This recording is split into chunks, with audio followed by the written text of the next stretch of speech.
तो मेरे अजीज दोस्तों और बुजुर्गों, हम आपको ये बताने आए हैं कि 5 साल पहले आपने उस शख्स को अपने वोटों से नवाज कर कामयाब किया जो पहले राजद से लड़ा था और अपनी जमानत नहीं बचा सका था।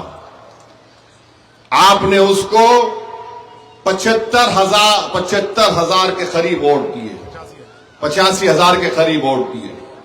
और मेरा मानना यह कि सीमांचल की जनता गरीब जरूर है और हो सकता है कि उनमें ज़कात निकालने की इतनी इस्तिताअत भी ना हो, मगर सीमांचल की जनता ने सदक़े के तौर पर असदुद्दीन ओवैसी को, अख्तरुल ईमान को और उन 4 गद्दारों को कामयाब किया था। भूखे रहकर जिनके बच्चों के जिस्म पर ईद के दिन कपड़े नहीं बनते, उन गरीब जनता ने हम सबको सदका देकर कामयाब किया। ये जमीर फरोश अपना जमीर किसी के गैरों की चौखट पर जाकर नीलाम करके सीमांचल की जनता को उन्होंने धोखा दिया है। तो इंशाअल्लाह ताला मुझे यकीन है कि इनके इस धोखे का जवाब यहां की विधानसभा की जनता भी देगी। कि मैं सीमांचल को इसलिए नहीं आया कि मैं इलेक्शन लड़ूं या किसी हैदराबाद के लोग को लाकर यहां पर चुनाव लड़ाऊं। मैं सीमांचल को आकर वोट देने की बात इसलिए तो नहीं कर रहा हूं कि खुदा ना खास्ता मैं अपने जमीर को जाकर बेच दूं। वैसे दुनिया में कोई ऐसा शख्स मैं का लाल पैदा नहीं हुआ जो असदुद्दीन ओवैसी को खरीद सके। अल्हम्दुलिल्लाह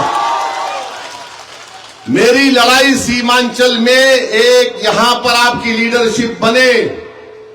कब तक हम पटना में बैठने वाले इन राजाओं को वोट देंगे जो तुम्हारे गम को नहीं समझते? आप इंसाफ के नाम पर वोट देंगे ताकि हमारे बच्चों का मुस्तकबिल अच्छा रह सके। इंसाफ को कामयाब करना है, नफरत को कामयाब होने नहीं देना है। इंसाफ को कामयाब करना है और मोदी, नीतीश और चिराग पासवान और कुशवाहा को हराना है। ये काम आपको करना है। इंसाफ को आप कामयाब करेंगे तो आपकी सीमांचल की सरजमीन पर आपकी एक सियासी क़यादत बनेगी इंशाअल्लाह ताला। लीडर आप बनेंगे, नेता आप बनेंगे और हम किसी यादव पार्टी के नेता के लीडर के सामने झुककर सर झुकाकर बात नहीं करेंगे।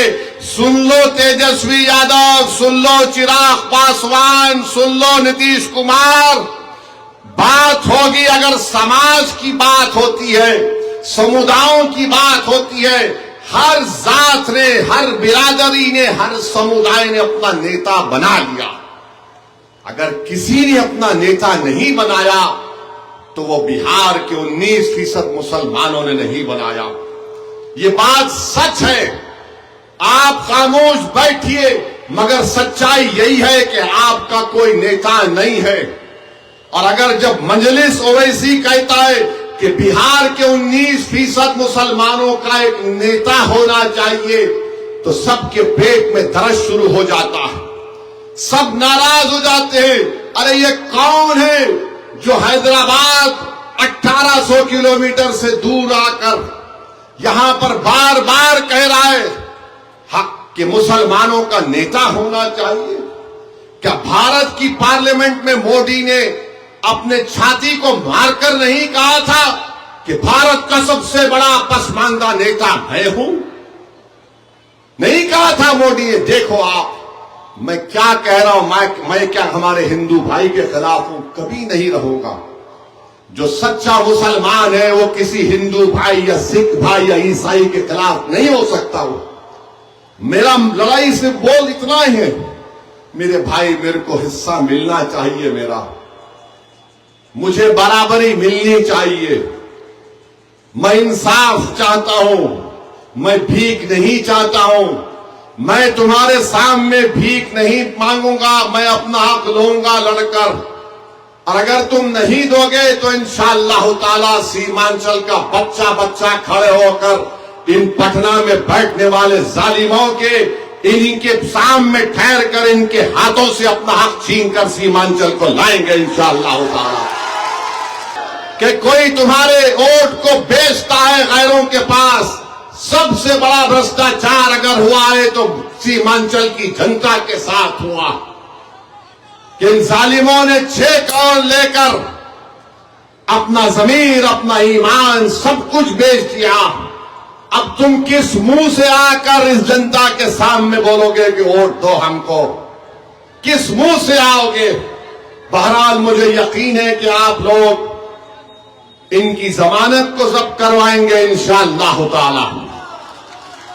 और हम यहां से अपने विधायक को, अपनी पार्टी के उम्मीदवार को, जनाब तौसीफ आलम साहब को 75,000 से ज्यादा वोट दिलाकर इंशाअल्लाह ताला कामयाब करेंगे। कामयाब करेंगे, कामयाब करेंगे। कहीं घर जाकर भूल तो नहीं जाएंगे? ये मेरी बात को अपने आप घर में पहुंचाएंगे, अपने गांव तक पहुंचाएंगे, आप पूरे सीमांचल में हमारी बात को पहुंचाएंगे, तो फिर यकीन कर लीजिए कि आपकी बात मोदी तक भी पहुंच चुकी है कि अब सीमांचल में इनकलाब आने वाला है। और जो हुड़ हुड़ बोल रहे हैं, तुम्हारा भी काम होगा, फिक्र मत करो। सीमांचल की सरजमीन जिंदाबाद, सीमांचल की सरजमीन जिंदाबाद, सीमांचल की सरजमीन जिंदाबाद। गद्दार मुर्दाबाद, भारत जिंदाबाद, भारत जिंदाबाद। अस्सलाम वालेकुम।